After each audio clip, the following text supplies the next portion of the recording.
नमस्कार दोस्तों, स्वागत है आपका मेरे YouTube चैनल में। तो दोस्तों हम बात करेंगे गुरुवार के दिन यानी कि 2 तारीख को मार्केट बैंक निफ्टी किस साइड जा सकती है, हम कैसे अपना ट्रेड ले सकते हैं।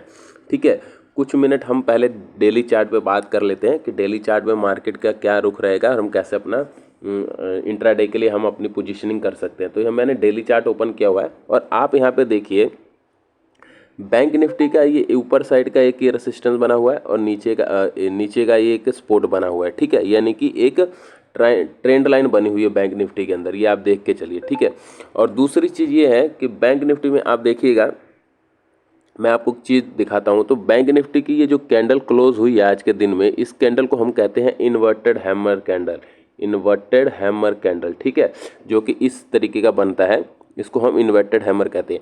और ये इन्वर्टेड हैमर कैंडल कब एक्टिव होगा? जब बैंक निफ्टी की अगली कैंडल जो बनेगी, दिल्ली की जो कैंडल बनेगी, वो इसके डाउन साइड के एक रेड कैंडल में क्लोजिंग देगी। ठीक है, तो जाके हैं ये कैंडल कहीं एक्टिव होगा। और दूसरी चीज़ आपको क्या ध्यान रखना है कि मार्केट के बैंक निफ्टी के डेली चार्ट के अंदर ये एक सपोर्ट का काम करेगी। ठीक है, ये जो है 49,000 एक सपोर्ट का काम करेगी। अगर ये चीज़ इसको तोड़ेगी मार्केट, तो जाके आपको अगला टारगेट यहाँ का देखने का मिल सकता है, जो कि 48,000 के आसपास का टारगेट रहेगा। ठीक है, ये जब अगर इन्वर्टेड हैमर जो बना हुआ है ये अगर एक्टिव हुआ तो बैंक निफ्टी के अंदर। ठीक है, ये तो इस चीज़ को आपने ध्यान देना डेली चार्ट के अंदर, इस रेंज को। ठीक है, चलिए अब हम 15 मिनट के टाइम फ्रेम पे बात कर लेते हैं कि 15 मिनट में हम कैसे अपना ट्रेड ले सकते हैं। ठीक है, अब दोस्तों देखिए यहाँ पे क्या है कि बैंक निफ्टी ओपन होती है, इस जगह पे ओपन होती है, एक ग्रीन कैंडल बनाने के बाद फिर ये यहाँ पे एक रेंज में ट्रेड करने लग जाती है। ठीक है, ये एक रेंज में ट्रेड करने लग जाती है। तो जब ये रेंज टूटता है तो एक ही कैंडल इसको ले जाता है 49,974-75 के आसपास ले जाता है एक ही कैंडल। कुछ लोगों ने तो ये ट्रेड ही नहीं पकड़ा होगा। ठीक है, और वो पकड़ना भी नहीं चाहिए, क्योंकि अगर मान लीजिए एक ही कैंडल इतनी बड़ी बन जाती है तो आप उसमें कैसे ट्रेड लीजिएगा। ठीक है, तो अब चलिए हम बात करते हैं कि मान लीजिए बैंक निफ्टी गुरुवार के दिन में इसी रेंज में कहीं ओपन हो। ठीक है, रेंज मैं आपको बता देता हूँ, ये रेंज आपको ध्यान में रखना है। ठीक है, इस रेंज को, हालांकि इस रेंज को तो आप मैं बोलूँगा इसको नो ट्रेडिंग जोन कहिए। ठीक है, नो ट्रेडिंग जोन कहिएगा, क्योंकि मार्केट ने इस जगह पे काफ़ी देर कंसोलिडेट किया है, उसके बाद एक ब्रेकआउट देने के बाद फिर एक प्रॉफिट बुकिंग आई है नीचे के साइड में। ठीक है, अगर मान लीजिए मार्केट इसी रेंज में ओपन होती है 49,300 से लेकर 49,600 के रेंज में ओपन होती है, तो ये जिस साइड इस रेंज को अगर तोड़ेगी तो आपको जो पहला टारगेट देखने को मिलेगा वो रहेगा, वो अगर इस रेंज को तोड़ती है तो जो आपको पहला टारगेट देखने को मिलेगा वो रहेगा 49,777, फिर रहेगा 49,855 और उसके बाद रहेगा 49,977 का, जो कि आज का हाई है, इस हाई तक का रहेगा। ठीक है, हो सकता है इस हाई को ये रीटेस्ट करने के बाद एक बार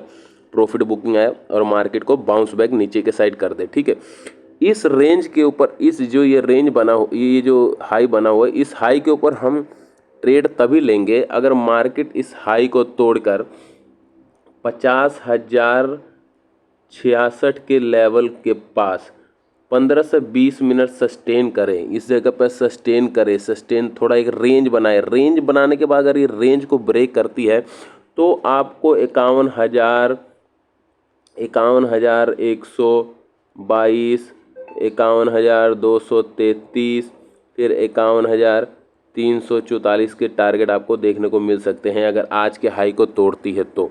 ठीक है, अब डाउन साइड में देखिए, डाउन साइड में फिर वही चीज़ आपको ध्यान में रखना। डाउन साइड में ये रेंज आपको हमेशा ध्यान में रखना। डाउन साइड के रेंज में इस जगह पर रेंज ओपन होने के बाद अगर मार्केट 49,200 के लेवल को तोड़ती है, 49,200 का लेवल, ठीक है, इस चीज़ को आप ध्यान रखना, क्योंकि ये एक सपोर्ट का काम कर रही है अभी मार्केट बैंक निफ्टी में। ठीक है, अगर इस लेवल को तोड़ती है तो आपको जो पहला टारगेट देखने को मिलेगा वो मिलेगा आपको 49,100 का, फिर मिलेगा आपको 49,000 का।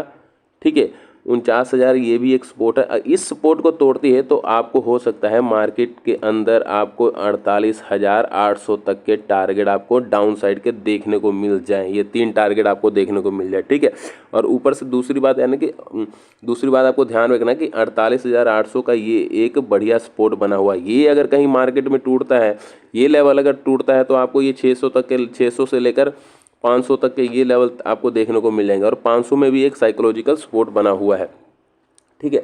अब आइए बात कर लेते हैं कि मान लीजिए मार्केट गैप अप ओपन हो जाती है, ठीक है। गैप अप यानी कहीं इस रेंज में ओपन हो जाती है, 200 से 250 पॉइंट इस रेंज में कहीं गैप अप ओपन होती है, तो एक बार मार्केट फिर से इस जो हाई है इसको रीटेस्ट करने के लिए जाएगा, ठीक है।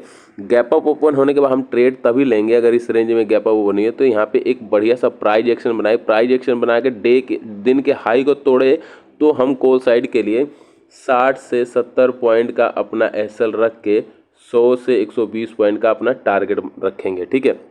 गैप अप होने के बाद अगर मार्केट गैप डाउन ओपन हो जाती है, कहीं इस रेंज में ओपन हो जाती है 49,000 के आसपास, ठीक है, तो यहाँ पे भी आपको देखना है कि एक प्राइस एक्शन बनाए, इस तरीके का प्राइस एक्शन बनाए, दिन के लो को तोड़े तो आपको पुट साइड जाना है, ठीक है। अगर गैप डाउन ओपन होने के बाद अगर मार्केट कोई यहाँ पे ग्रीन कैंडल बनाती है और अगली कैंडल इस ग्रीन कैंडल को तोड़ती है, पॉजिटिव कैंडल तोड़ती है, तो आप कॉल साइड के लिए आप सोच सकते हैं, ठीक है। फिलहाल मार्केट जो 50,000 का साइकोलॉजिकल लेवल था उसको टच करके मार्केट में बढ़िया फॉल आया है, प्रॉफिट बुकिंग आई है, ठीक है। तो आपको इन लेवल्स को हमेशा ध्यान में रखना, अप साइड के और डाउन साइड के इन लेवल को आपको ध्यान में रखना है, ठीक है दोस्तों। तो वीडियो अच्छी लगी तो लाइक कीजिएगा, चैनल को सब्सक्राइब कीजिएगा और कमेंट कीजिएगा, ठीक है दोस्तों। धन्यवाद, जय हिंद।